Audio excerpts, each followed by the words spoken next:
Aéroport Roissy-Charles de Gaulle, au petit matin. Le vol Kampala-Paris via Doha vient tout juste d'atterrir. Parmi les centaines de passagers, Hilda Nakabouye et Maxwell Atuura.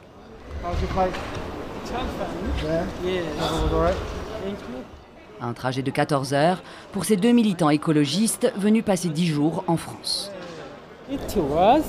C'était fatigant et en même temps je suis heureux d'être ici. C'est ma première fois en France.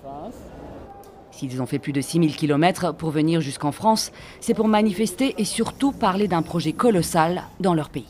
On est là pour participer à la marche pour le climat demain à Paris et pour sensibiliser sur le projet pétrolier ICOP en Afrique de l'Est, mené par une compagnie française, Total. Un méga projet pétrolier en Ouganda et en Tanzanie qui mobilise en Afrique, mais aussi en France.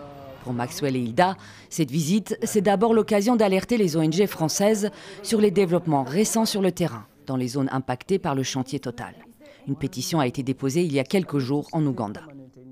Le processus est plein d'irrégularités et d'impunité. Les gens ont été forcés à signer beaucoup de documents et de contrats qu'ils ne comprennent pas. Ils sont mis sous pression et on les oblige à signer. Ces gens sont en train d'être déplacés, donc leur culture, leur source de revenus, de nourriture, leur maison, tout est détruit. Le projet Total, c'est 400 puits de pétrole et son oléoduc chauffé de 1400 km est devenu le symbole de ce que les écologistes ne veulent plus. À la marche pour le climat ce samedi, tout un pan du défilé y est consacré. C'est dingue, c'est vraiment bien. On ne s'attendait pas à autant de gens. C'est au-delà de nos espérances.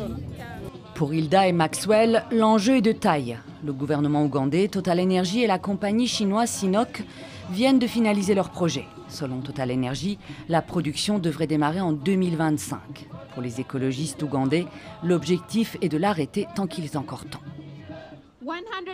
178 villages en Ouganda, 231 en Tanzanie sont déjà déplacés et détruits. 14 000 foyers demandent grâce.